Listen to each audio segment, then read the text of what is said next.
Alright, let us look at this problem called find maximum sum circular subarray. So essentially we are given an array and we can consider this circular array so that after -2 you can go to 1 in this example and so on. And in the circular array basically we have to find the largest subarray. So the largest subarray in this case is just 3. In this case the largest subarray sum is this 5 and this 5, right? So that's the point of the circular subarray. And in this case, all numbers are negative to circular subarray. Largest circular subarray will be this smallest negative value. Now, a precursor to this problem should be just find the maximum subarray sum linear, right, using the cadence algorithm. And if one knows about that, then we can then further extend the problem to solve for the circular case. So maybe let's discuss it on a whiteboard.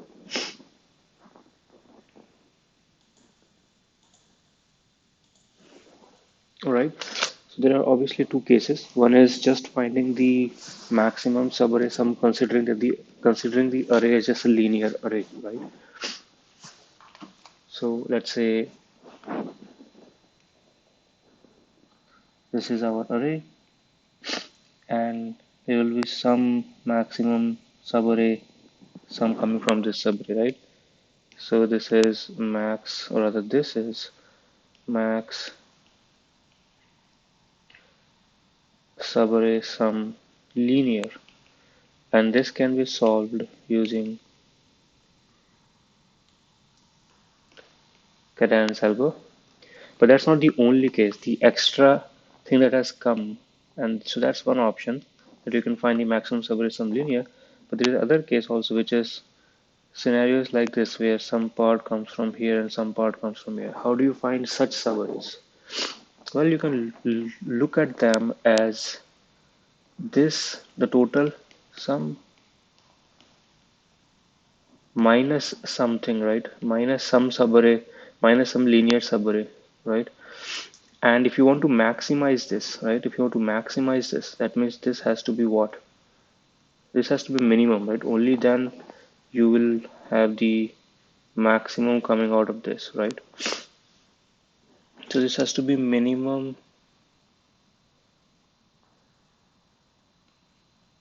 subarray sum linear, right? And again, both minimum subarray sum linear and maximum subarray sum linear can be solved using the cadence algo. There is one corner case. Let's discuss that as well. So,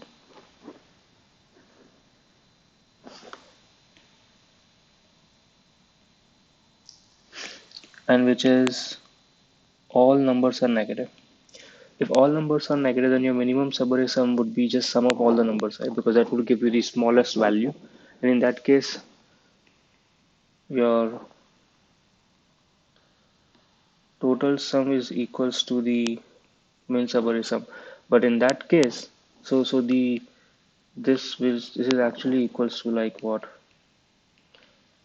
Total minus min subarray sum linear, right?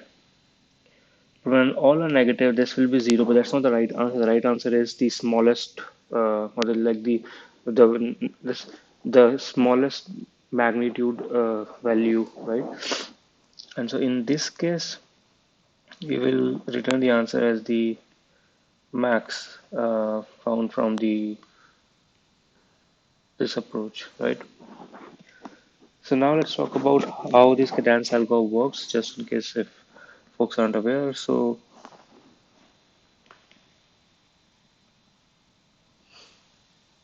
the general idea is consider subarrays ending at a specific index, or consider subarrays ending at all indexes.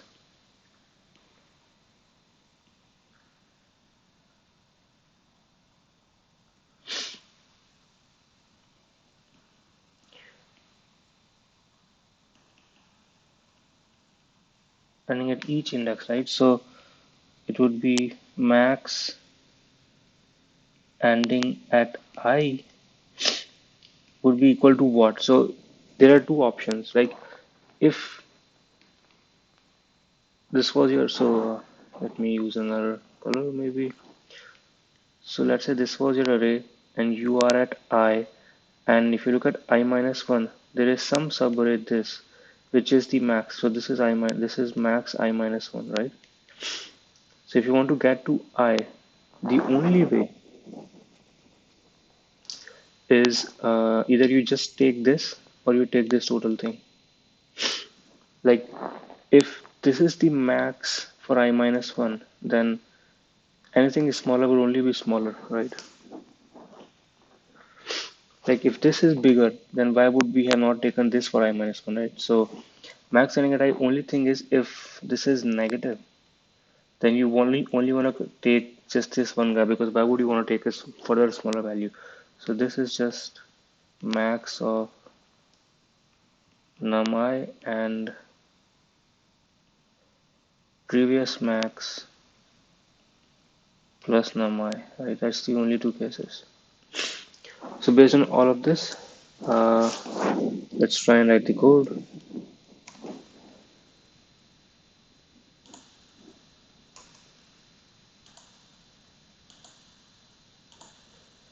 So we are at the code now.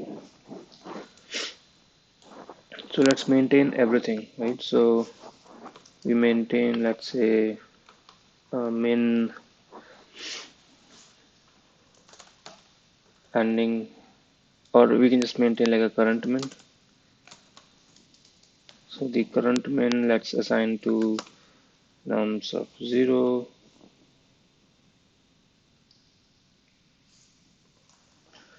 and let's define all bunch of others. So current min, and then we want to do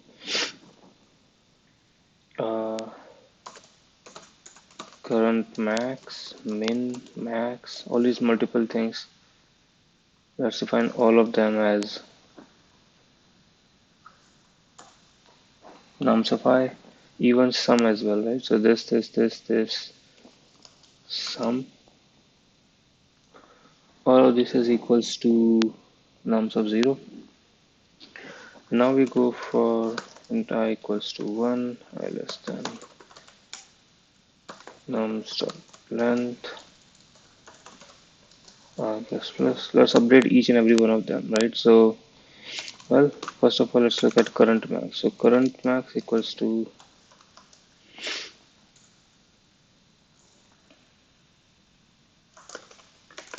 two options, either whatever is the previous current max, so current max plus the num set I, or just the num set I. And similarly, same for current min, you want to take the smaller of the two options. So current min will either be current min plus nums of I, or just the nums of I, whichever is smaller. Let's update the min and max. So min equals to the overall min will be max.min current min comma min, and overall max is max.max current max comma max, and we're also maintaining sum. So sum plus equals to nums of I, and eventually you want to return either the best linear form, which is max, or the circular one, which is sum minus min. But like we discussed, there is one corner case which where sum minus 1 will be 0, and that's not correct, which is if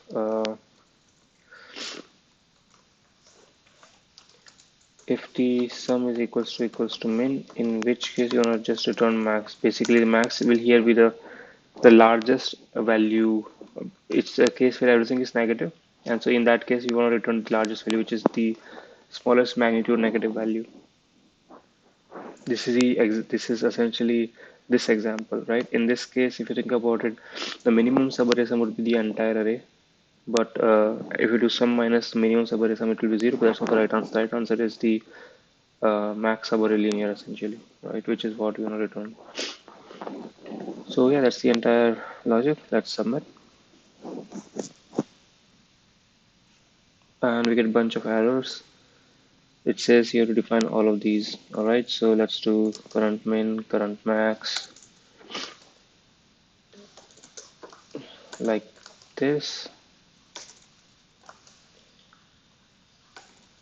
I don't know how many of these will then get initialized to this, so let me just do like this. Nums of 0, current max equals to nums of 0, min equals to So 0. Alright, now it should be fine at least. Let's submit again. And it gets accepted. So that's the entire logic. Alright, thanks guys. If you talk about the time complexity and space complexity, obviously it's we're using some constant variables for that set. So space complexity is O of 1 and time complexity is O of n.